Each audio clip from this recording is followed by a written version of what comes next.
बस वजह सर ये थी कि हम लोग अपनी जिंदगी में सर टेंशन नहीं चाहते हैं और सर हम लोग किसी भी तरह का कोई रिस्क नहीं चाहते हैं। सर हम लोग को सर जो भी मिल रहा है सर हम उतने में खुश हैं।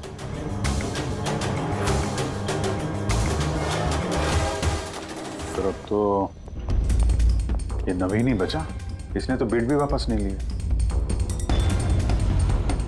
तो कहीं नवीन ने तो नहीं ये सब किया? या फिर ये भी तो हो सकता है कि अगला शिकार नवीन ही हो। नवीन, तुमने बिड क्यों नहीं कैंसिल की जब सारे लोग पीछे हट गए थे? ऐसे कैसे मैं पीछे हट जाता? इस कॉन्ट्रैक्ट को पाने के लिए मैंने कितने महीनों मेहनत की है पता है तुम्हें? मुझे लगा कि अगर ये कॉन्ट्रैक्ट मेरे हाथ में आ गया तो मेरी सारी दुनिया बदल जाएगी। चल यहाँ पे। कौन है? कोई था यहाँ पे? कौन है? कोई दिखा? नहीं। रोनी हिलना मत, सिक्योरिटी लाइट ऑन करो। सर मैं बाहर जाता हूँ, देखो। Oh no, Pankaj.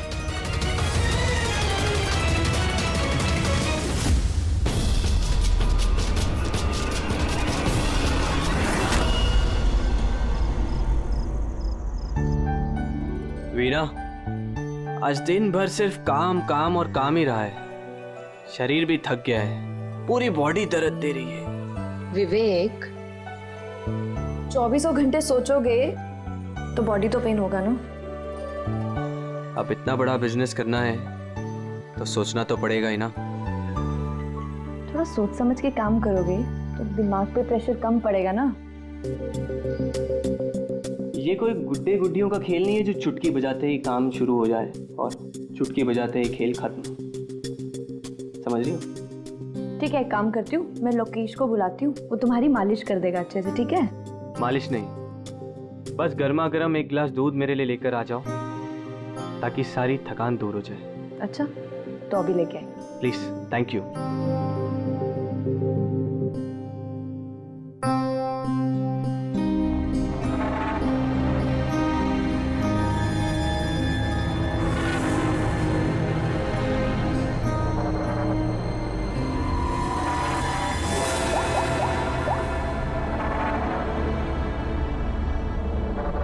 बोलिए विवेक साहब। सब ठीक ठाक है? हाँ साहब, सब ठीक है, एकदम ट्रैक पे है। काम हो जाएगा ना? आपको जुबान दिया साहब, काम हो जाएगा। जो भी तुम्हें सही लगे वो सब करो, तुम्हें पूरी छूट है, मगर उसको फिक्स कर दो। आप चिंता मत करो साहब, वो तैयार हो जाएगा। उसको तैयार करना मेरे बाएं हाथ का काम है। गुड।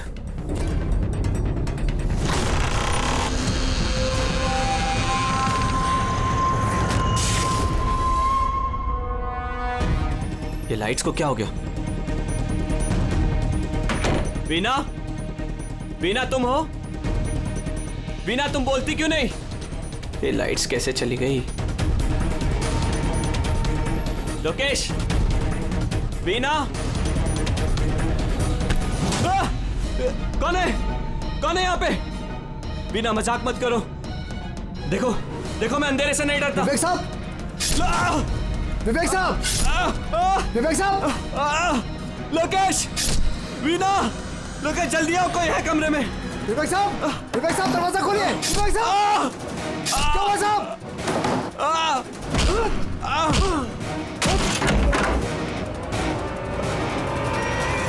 विवेक साहब, मालकिन, विवेक साहब, विवेक साहब, विवेक साहब, मालकिन, विवेक साहब।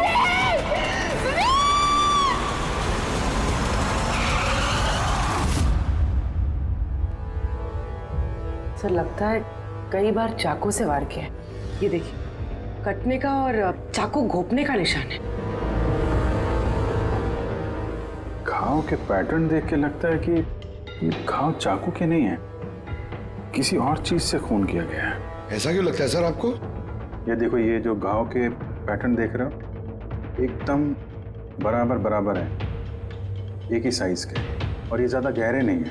अगर चाकू का घाव होता तो बड़ा होता, गहरा होता और ऐसे पैटर्न में नहीं बनता। मतलब सर चाकू जैसा ये कोई छोटा हथियार है और उसे बार बार मार के खून किया। लगता तो ऐसा ही है यार। आप कहाँ थे आप जब ये खून हुआ? साहब मैं नीचे अपने कमरे में था। जब विवेक साहब की चीखने की आवाज सुनी तो मैं दौड़ के ऊपर आया। साहब मैंने दरवाजा खोलने की बहुत कोशिश की लेकिन दरवाजा अंदर से बंद था। विवेक साहब अंदर से जोर जोर से चिल्ला रहे थे, इसलिए मैं दरवाजा तोड़ के अंदर गया और मैंने देखा कि जब दौड़ के अंदर आए तो आपने खूनी को नहीं देखा यहाँ पे? यही तो अजीब है साहब, खूनी दिखा ही नहीं। दरवाजा बंद था अंदर से? हाँ साहब।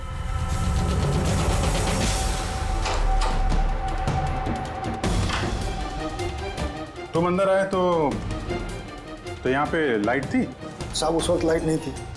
जब मैं दरवाजा खोल के अंदर आया तो लाइट आ गई। कमाल है सर, ये कैसा खूनी है जो लाइट में भी नहीं दिखा? कहीं ये आत्मा? ये भी तो हो सकता है कि जब कमरे में अंधेरा था उसी वक्त खूनी दरवाजे से बाहर गया। साहब ऐसा बिल्कुल नहीं हो सकता। साहब अगर खूनी दरवाजे से अंधेरे में भी गया होता तो मुझे जरूर दिखा होता। मेरी आंखें बिल्कुल ठीक है साहब।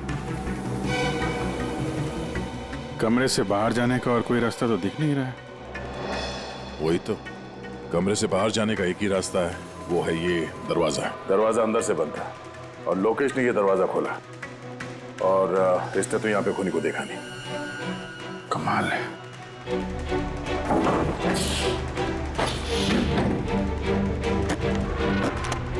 क्योंकि अंदर से बंद है, यहाँ से तो खूनी आ नहीं सकता। तो खूनी अंदर कैसे आया? और फिर बाहर जाते हुए किसी को दिखा नहीं? सर मेरी दादी एक भूतिया कहानी सुनाती थी। पंकज, एक तो ये कहानी नहीं है, हकीकत है, और ये भूतिया नहीं है। सर ये हकीकत है लेकिन भूतिया ही लगता है ना। कोई यहाँ पर आता है, बिना हथियार के खून करता है और चले जाता है। कहाँ से? जाने का तो यही एक रास्ता है, ये दरवाजा। लेकिन सर बीना तो सीढ़ियों से ऊपर आ रही थी और अगर खूनी यहाँ से जाता तो उसे दिखता जरूर। कमाल है यार, ये लाइट का आना जाना, इसका कुछ ना कुछ कनेक्शन है इस केस के साथ। लाइट का जंक्शन बॉक्स कहाँ पे है?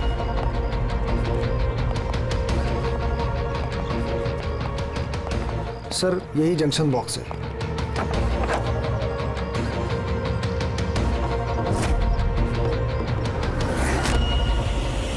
इधर आओ जरा। कल तुम ही ड्यूटी पे थे? मैं तो गेट पे था साहब। तुम्हारे गेट पे रहते कोई घर में घुस के खून कर गया, तुम्हें पता नहीं चला? देखिए साहब, मैं अपनी ड्यूटी पे अलर्ट रहता हूँ। ना कोई अंदर आया है ना कोई बाहर गया है। अलर्ट?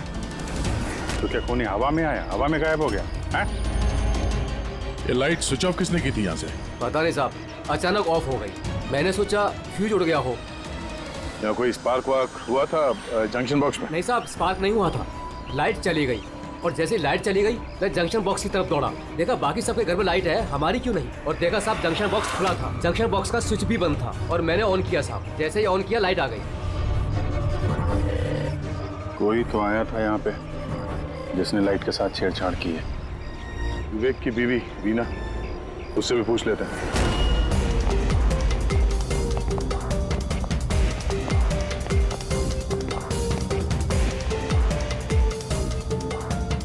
वीना जी, हमें मालूम है ये थोड़ा मुश्किल समय है आपके लिए, पर हम लोग भी थोड़े हैरान हैं कि यहाँ पे सबके रहते हुए विवेक का खून हो जाता है और किसी ने भी खूनी को देखा नहीं। सर इस बात का जवाब मेरे पास भी नहीं है। मैं खुद हैरान हूँ, खूनी कहाँ से हवा बनकर आया और कहाँ चला गया। मैं मेरे बच्चों को क्या जवाब दूंगी सर, उन पर क्या बीतेगी? हिम्मत रखो, समय के साथ साथ बच्चे भी समझ जाएंगे। आप कौन है? सर मैं विवेक का बिजनेस पार्टनर हूँ। मेरा नाम राकेश है और मैं अभी जापान से लौटा हूँ। किस सिलसिले में जापान गया था? सर एक बिजनेस के मामले में गया था। क्या बिजनेस क्या करते हैं? सर विवेक और राकेश एक जापान में ऑयल बेसिन का बिजनेस शुरू कर रहे थे। जापान की सी में जॉइंट वेंचर था इंडिया और जापान में। दोस्त तो गया ही, पता नहीं अब इस कंपनी का क्या होगा। विवेक की किसी से कोई दुश्मनी थी क्या, या आजकल कुछ स्ट्रेस में हो, कोई धमकी भरे फोन, ऐसा कुछ?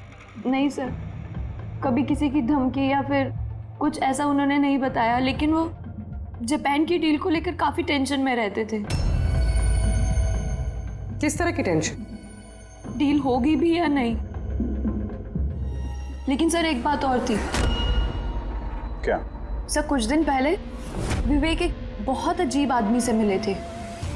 अरे आप चिंता मत करो, आपने मुझ पर भरोसा किया, अपना वादा पूरा किया, अब मैं भी आपका वादा पूरा करूंगा। पुलिस को भनक भी नहीं होनी चाहिए। साहब पप्पन नाम है मेरा, मुझ पे भरोसा है ना? विश्वास है इसलिए काम दिया है तुम्हें। बस अब पप्पन का कमाल देखो। पप्पन? देखिए, जैसा आपने बताया उससे तो यही लगता है कि ये पप्पन कोई पुराना मुजरिम है और हर मुजरिम का रिकॉर्ड है हमारे पास। आप उसकी फोटो देखेंगे तो पहचान लेंगे? जी सर। ठीक है, फिर तो जल्दी इस पप्पन का पता चल जाएगा और उसने क्या किया था वो भी।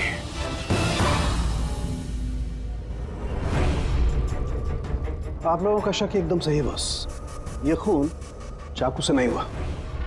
तो फिर किस हथियार से हुआ जो कोई भी देख नहीं पाया, यहाँ तक कि लोकेश को भी वो हथियार दिखाई नहीं पड़ा?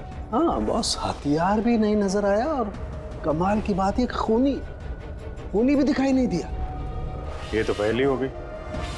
खून हुआ, खूनी नजर नहीं आया। घाव चाकू जैसे हैं लेकिन खून चाकू से नहीं हुआ। पहेली तो है अभिजीत, और इस पहेली को सॉल्व करने के लिए आप लोगों को कड़ी मशक्कत करनी पड़ेगी। देखो बॉस, हम लोग आत्मा में तो विश्वास नहीं करते, लेकिन साइंस से कुछ भी किया जा सकता है और मुझे लगता है किसी मॉडर्न साइंस की टेक्निक का इस्तेमाल किया गया है इस खून में। हाईटेक खूनी? हाईटेक ही हो सकता है, वरना ना दिखने वाले खूनी को लाइट्स ऑफ करने की क्या जरूरत है? माना कि ये खूनी हाईटेक है, मगर कहीं ना कहीं उंगलियों के निशान तो छोड़े होंगे ना उसने। बिल्कुल आए होंगे। तो फिर सर, जो क्राइम सीन से हमने उंगलियों के निशान लाए थे उनमें से एक निशान खूनी के भी होंगे। होने चाहिए थे दया, लेकिन अफसोस की बात यह है कि है नहीं। आप लोग जो भी फिंगरप्रिंट्स लेके आए उसमें सिर्फ विवेक और उसकी पत्नी के फिंगरप्रिंट्स हैं जो एकदम क्लियर है। बाकी के फिंगरप्रिंट्स एकदम स्मज्ड हैं, सब मिल गए हैं। ऐसा लगता है जैसे किसी ने ग्लव्स पहन करके दरवाजा खोला और बंद किया। कोई प्लानिंग के साथ खून किया गया है ताकि सबूत ही ना मिले। काम करते हैं, इस विवेक के घर में जितने भी लोग हैं उन सब से अलग अलग स्टेटमेंट लेते हैं, सबसे पूछताछ करते हैं कि उस रात हुआ क्या था। खूनी ने अंधेरे का फायदा उठाया है, अब हम भी अंधेरे में निशाना लगाएंगे। सर, जब ये खून हो रहा होगा तो वो खूनी अंदर ही होगा सर। जैसे ही बीना बाहर गई उसने खून कर दिया।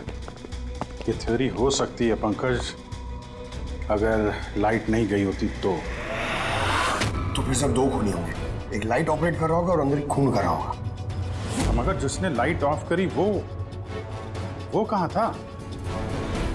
वहां पे तो गार्ड खड़ा था, उसने बोला ना उसने किसी को अंदर आते देखा ना कोई बाहर गया। सर लेकिन जब वीना बाहर गई थी तो उसने दरवाजा खुला हुआ देखा था सर, तो हो सकता है कि दरवाजे के ऊपर उसकी उंगली के निशान हो। खूनी यहाँ भी चालाक निकला। सारों के सामने बताया ना, यहाँ कमरे के अंदर हमें एक भी फिंगरप्रिंट्स नहीं मिले, एक भी। उसने हैंड ग्लव्स पहने होंगे सर, इसलिए शायद नहीं मिले। हैंड ग्लव्स तो पहने ही होंगे।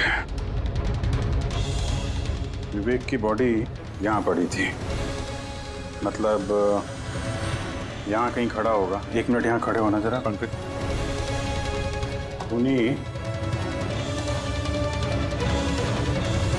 खूनी जब अंदर आया तो दरवाजा खुला हुआ था। जैसे ही लाइट गई खूनी अंदर आया, उसने दरवाजा बंद किया, अंधेरे में उसने विवेक का खून कर दिया। क्योंकि जब लोकेश आया था तो ये दरवाजा अंदर से बंद था। हाँ सर, खूनी अंदर ही होगा सर। करेक्ट। और जैसे ही लोकेश दरवाजा खोल के आया, खूनी चुपके से यहाँ से निकल गया। लेकिन अगर खूनी यहाँ से गया है तो लोकेश तो यहीं कहीं खड़ा था, उसे तो दिखना चाहिए था ना खूनी। लोकेश का कहना है उसने सिर्फ यहाँ पे विवेक की बॉडी देखी थी, खूनी उसे नजर नहीं आया। सर ये लोकेशन है, ये झूठ बोल रहा है सर। लगता तो नहीं है, इंटरोगेशन में अच्छे अच्छे झूठ बोलने वाले ना लड़खड़ाने लगते हैं, उनकी जबान कांपने लगती है। ऐसा लगता नहीं है वो झूठ बोल रहा है। तो फिर कौन है ये आदमी? वीना ने उसे महसूस किया, लोकेश ने उसे महसूस किया, लेकिन देखा नहीं।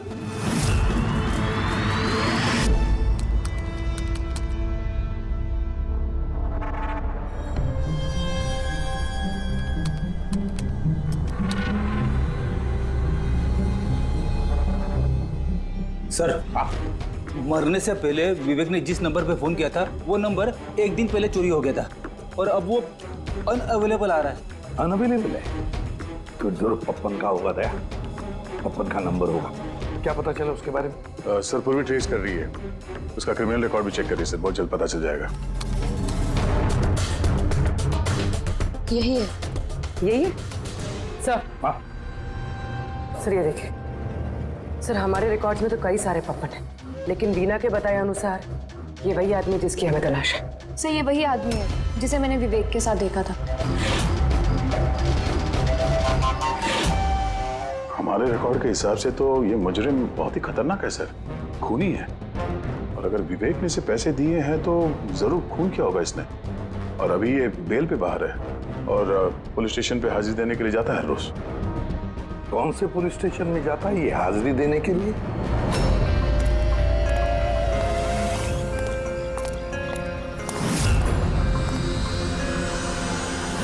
सर यहां से पास हो गया। सब्जी ले लो भाई, सब्जी ले लो, सब्जी ले लो। सर, पप्पन यहाँ से निकल गया। ले भैया, तेरा ठेला संभाल ले। उसको उधर ही रोक के रख, चाहे वो रोए या हंसे, तुम उसकी चिंता मत कर। जब तक वो हमारे पास है, बाजी हमारे हाथ में है। तुम लोग मेरा इंतजार करो, और कुछ भी गड़बड़ हुआ ना, तुम में से किसी को नहीं छोड़ूंगा मैं। ये चिड़ी का गुलाम तुम्हारी तरफ गया था, देखना जरा।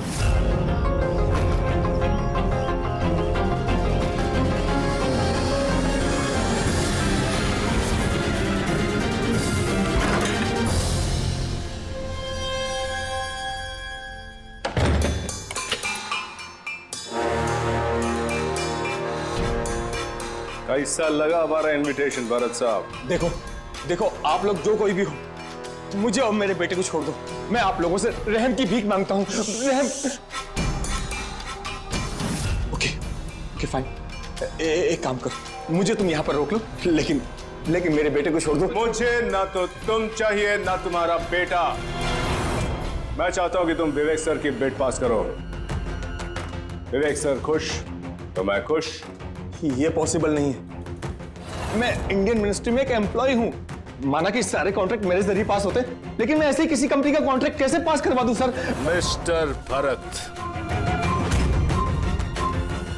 तुम ना मामले की गंभीरता को नहीं समझ रहे हो। तुम्हारे बेटे के साथ क्या हो सकता है, तुम सपने में भी नहीं सोच सकते। सपने में तुम भी नहीं सोच सकते कि अब तुम्हारे साथ क्या होने वाला है। सर, मैं मिनिस्ट्री की तरफ से काम कर रहा था। जितनी भी सील्ड बिड इंडियन फर्म्स की तरफ से होती हैं, उसका इंचार्ज था मैं। चीनी या जापानी कंपनियों के पास अपने देश में नीलामी का कार्यालय था, लेकिन सभी भारतीय बोलियां उनके पास आई। किसी विदेशी कंपनी को भी कॉन्ट्रैक्ट मिला था क्या? नहीं सर, इसके बारे में सभी की कॉमन राय थी, क्योंकि भारतीयों के पास चीप लेबर और रॉ मटेरियल इजीली अवेलेबल था, इसलिए दूसरी विदेशी कंपनियों को कॉन्ट्रैक्ट मिलना मुश्किल था सर। सर, इस नीलामी का चक्कर तो समझ में आ गया। इस विवेक ने नीलामी को अपने फेवर में करने के लिए इनके बेटे को किडनैप किया, मगर विवेक को किसने मारा होगा और क्यों? ये काम तो जरूर किसी इंडियन कंपनी का ही है जो विवेक का कॉम्पिटिटर था। इसी चक्कर में हुआ ये सर। वो लिस्ट लाए ना आप, जो विवेक के अलावा इंडियन मीडियर्स थे? ये सर, जैसा आपने कहा था, आपके अकॉर्डिंग ये मैंने लिस्ट तैयार की है। Thank you. कार्तिक, विवेक, इन दोनों के अलावा राकेश, प्रमेश, शिवानी, रोनी और नवीन।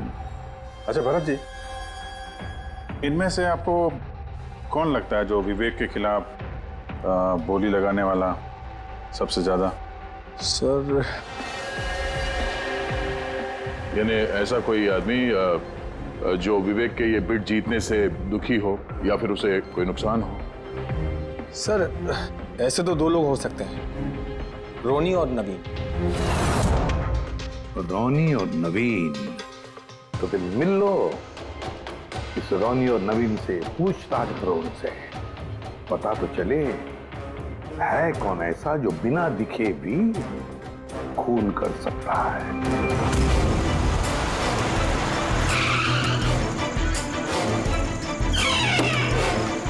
जी कहिए, किससे मिलना है? रोनी साहब को बोलो सीआईडी वाले आए।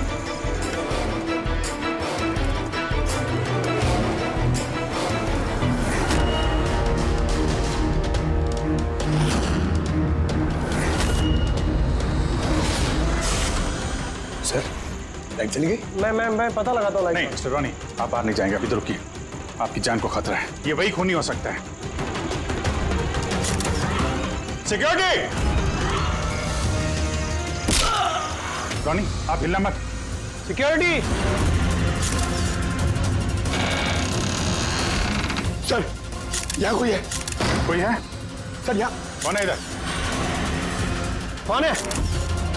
मिस्टर रोनी, आप हिलना मत। सर, मैं देखता हूँ, देखो। पंकज! ओह नो, रोनी! साहब, सबको क्या हुआ? एक मिनट। He's no more.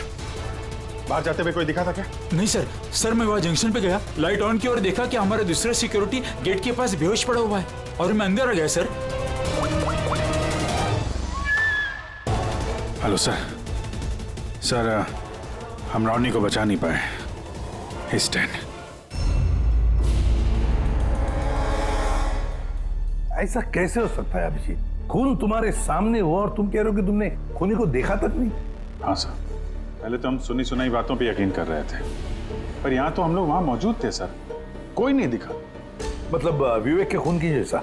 हाँ सर। ये किस तरह का खूनी है सर, जो है मगर दिखाई नहीं देता? वही तो, पर इतना पक्का है कि मैंने वहाँ पे कुछ शैडो जैसी देखी थी, कुछ अजीब सी। आई मीन एक्सप्लेन करना मुश्किल हो रहा है, मगर सारुण के यार फोटो से कुछ पता चल रहा है तुझे? बॉस, लगा हुआ तो हूँ, शायद कुछ हाथ लग जाए, लेकिन एक बात पक्की है, ये खून भी वैसे ही हुआ है जैसे इससे पहले को खून हुआ है। ये देखो, बस ये देखो, यहाँ फोटो में ये हल्की सी रोशनी में ये कुछ आकृति दिखाई दे रही है, शैडो जैसी, बिना आकार के। ये क्या है, ये समझ में नहीं आ रहा है। सालू के साथ मैं पहले से कह रहा था, ये जरूर कोई आत्मा है।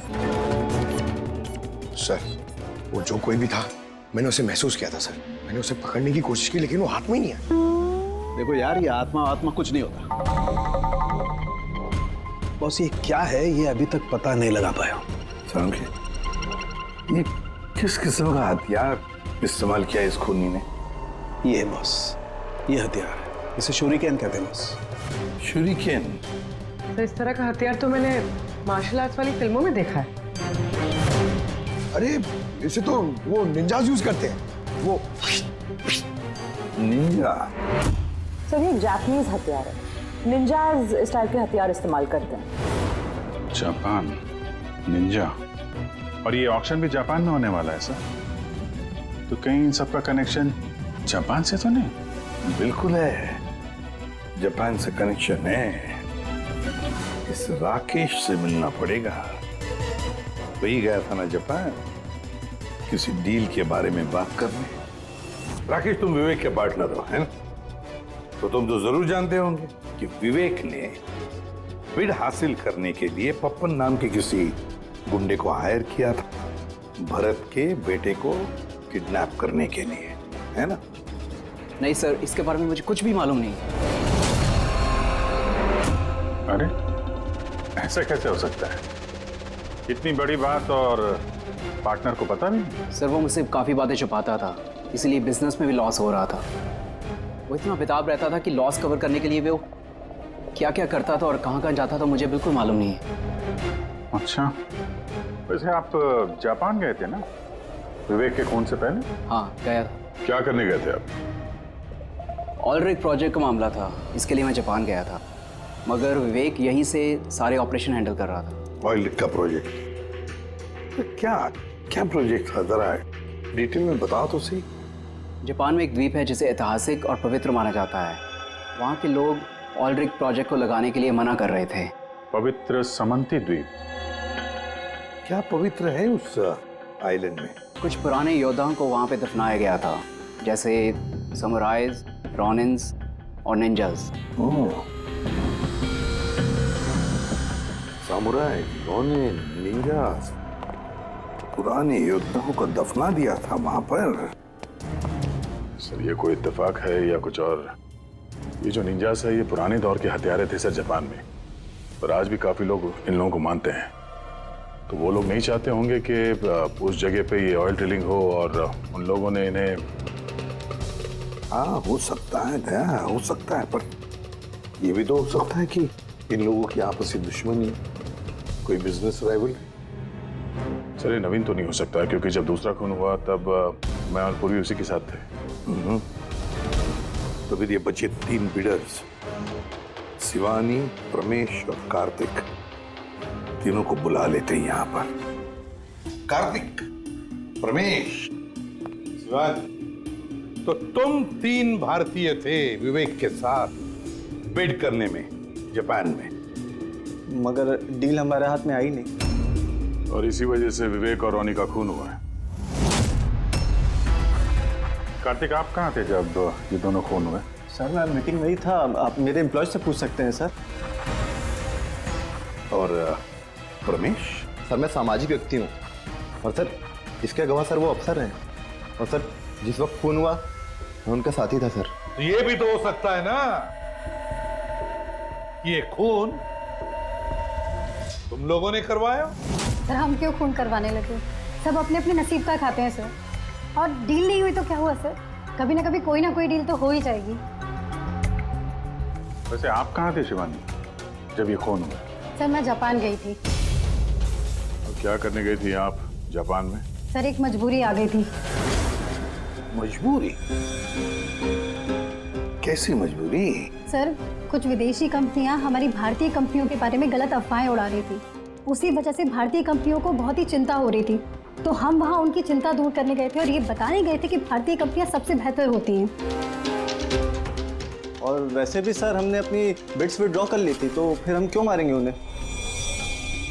और बिड्स विड्रॉ करने की कोई खास वजह? सर वजह सर ये थी कि हम लोग अपनी ज़िंदगी में सर टेंशन नहीं चाहते हैं, और सर हम लोग किसी भी तरह का कोई रिस्क नहीं चाहते हैं। सर हम लोग को सर जो भी मिल रहा है सर हम उतने में खुश हैं।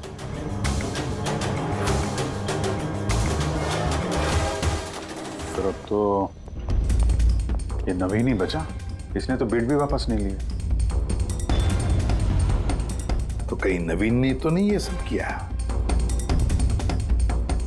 या फिर ये भी तो हो सकता है कि अगला शिकार नवीन ही हो? नवीन, तुमने बिड क्यों नहीं कैंसिल की जब सारे लोग पीछे हट गए थे? ऐसे कैसे मैं पीछे हट जाता? इस कॉन्ट्रैक्ट को पाने के लिए मैंने कितने महीनों मेहनत की है पता है तुम्हें? मुझे लगा कि अगर ये कॉन्ट्रैक्ट मेरे हाथ में आ गया तो मेरी सारी दुनिया बदल जाएगी। अब तो दुनिया से जाने की ही नौबत आ गई है। तुम समझते क्यों नहीं हो? अगर तुम चले गए तो मेरा क्या होगा? डरने की कोई बात नहीं है, हमें कुछ नहीं होगा। सीआईडी की पूरी टीम हमारे साथ है। अरे सीआईडी वालों के सामने वो मार के चला गया, और सीआईडी वाले क्या किए? कुछ नहीं कर पाए वो। सीआईडी की टीम पे भरोसा रखो तुम, हमें कुछ नहीं होगा। पंकज, तुम्हें पता है ना हमें क्या करना है? Don't worry, I know. मैं आता हूं।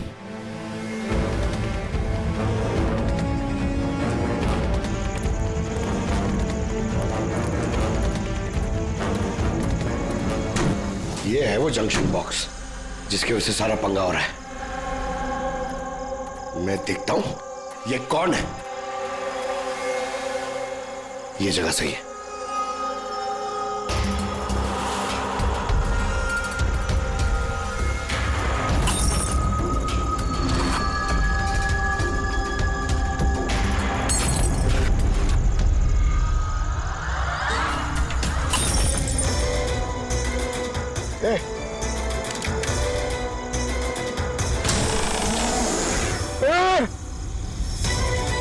हाँ? कौन है?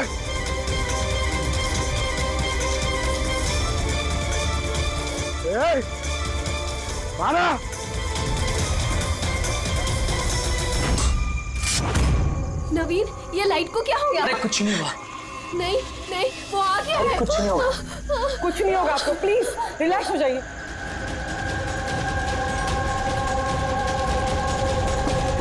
रिलैक्स हो जाइए। नवीन, सामने आओ। वो तुम्हें मार डालेगा। अरे नहीं। कौन है यहाँ पे?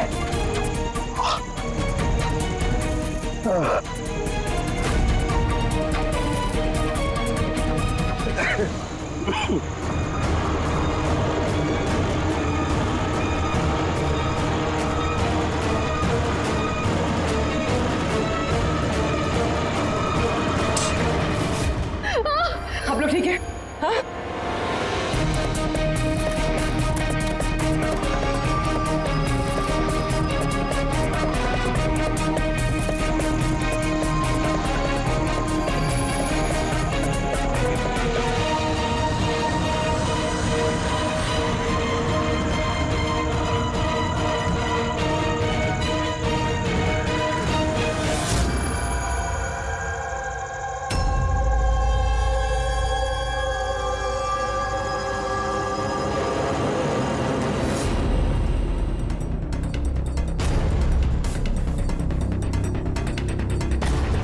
सर मैंने वहां पर 6 गोलियां चलाई थी। उनमें से 5 गोलियां तो मिल गई, मगर एक गोली उस खूनी को जरूर लगी है। एक गोली खूनी को लगी है? तो पूरी तुम यकीन के साथ कैसे कह सकती हो कि 6 में से एक गोली खूनी को लगी है? क्या वहां पे कोई खून वगैरह गिरा था? नहीं सर, खून तो नहीं था वहां पर, लेकिन गोली लगने की आवाज जरूर आई थी। अगर गोली लगी है तो खून तो निकलेगा ही। घर के अंदर ना सही तो घर के बाहर कहीं मिला? नहीं सर, हमने अच्छे से चेक किया था, वहां पर खून था ही नहीं। हो सकता है सर खूनी ने बुलेट प्रूफ वेस्ट पहन रखी हो। और सर ये भी तो हो सकता है कि ये काला कपड़ा उस बुलेट प्रूफ वेस्ट का टुकड़ा हो। सर के इस काले कपड़े के टुकड़े से कुछ पता चल रहा है तुझे? नहीं बॉस, इस कपड़े पर से भी खून के ट्रेसेस तो नहीं मिले।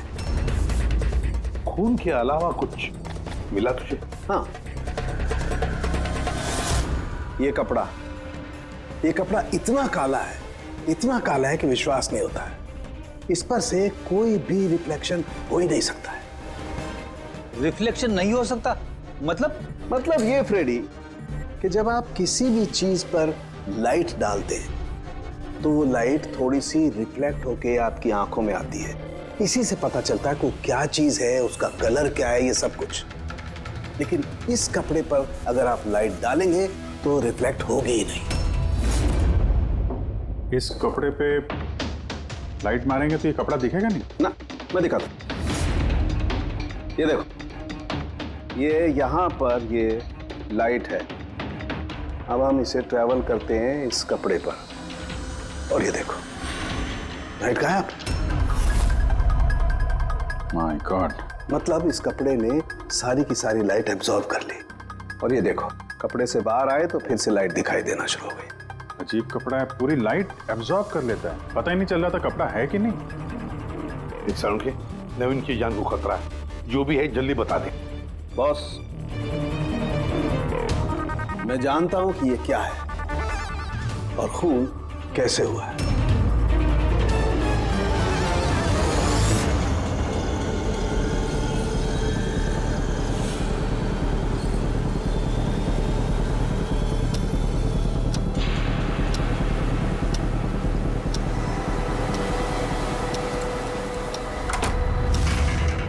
शिखा, क्या हुआ तुम्हें?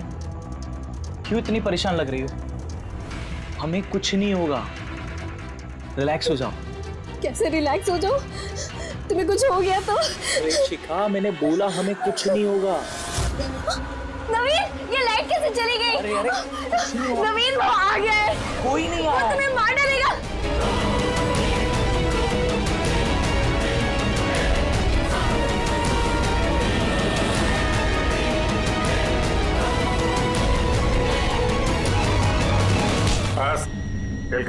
एक गिलास दूध अपने हाथों से लेकर आ जाओ, सारी थकान दूर हो जाएगी। अच्छा, अभी लेकर आती हूँ। Please, thank you.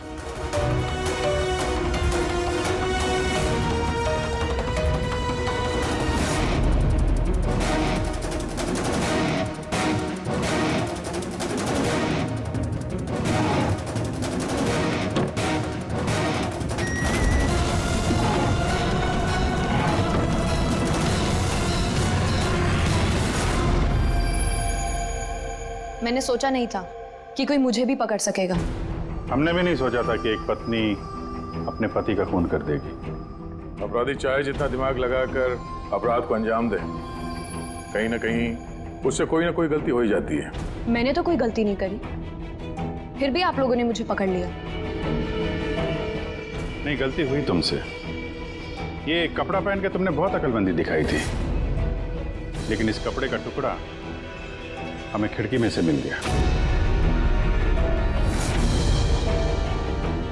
और खिड़की पे फंसा हुआ वो कपड़ा हमारे लिए सबूत बन गया, और उसी कपड़े की वजह से तुम हमारे पकड़ में आ गई। ये कैसा कपड़ा है सर? मैंने इसके बारे में पहले सिर्फ सुना था बॉस। मुझे पता नहीं था कि इसका इस्तेमाल किया जा सकता है, वो भी इस तरीके से। इसे जिस जिस व्यक्ति ने बनाया उसने अपने हिसाब से इसको नाम दिया, लेकिन एक बात पक्की है, ये दुनिया की सबसे ज्यादा काली चीज है। मैं तो कुछ समझा नहीं।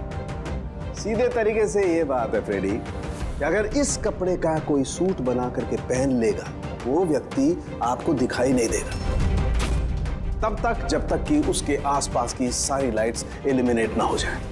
वो दिखाई नहीं देगा। अगर दिखाई देगा तो सिर्फ एक आकृति दिखाई देगी, एक छाया, वो भी बिना किसी रूप के। ये एक 3D से 2D में बदल जाने की प्रक्रिया है। अरे सर, कोई तो लाइट होगी जिससे ये दिखे।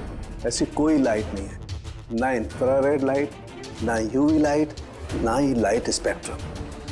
अब ये नवीन से कहो कि वो बिड विड्रॉ ना करे और ये इंफॉर्मेशन सब में फैला दो।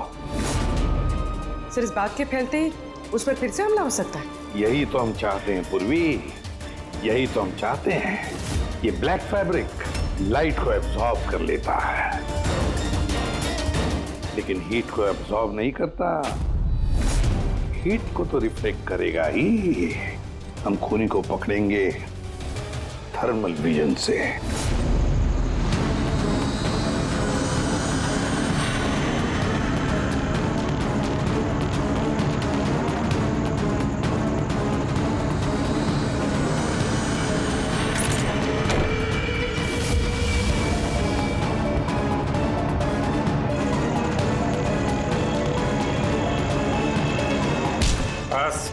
खेल खत्म। किस तरह से इस काली ड्रेस की वजह से तुम्हारा खेल खत्म हो गया? हाँ? अब जल्दी से बताओ, अपने पति का खून क्यों किया तुमने? नफरत थी मुझे उससे। उसकी बीवी कहलाते हुए भी मुझे शर्म आती थी। क्यों? ऐसा क्या करता था वो कि तुम्हें इतनी नफरत थी? ये जो बिजनेस था, मेरे पापा ने उसे दिया था। इतना बड़ा एम्पायर खड़ा करके दिया उसे, और वो उसे मिट्टी में मिलाने की कोशिश कर रहा था। गुंडों के बदौलत कॉन्ट्रैक्ट लेता था। तुम्हारा मतलब है कि वो खुद अपना बिजनेस खराब कर रहा था? कर नहीं रहा था, कर दिया था। मेरी फैमिली बैंकरप्सी की गिनती में थी।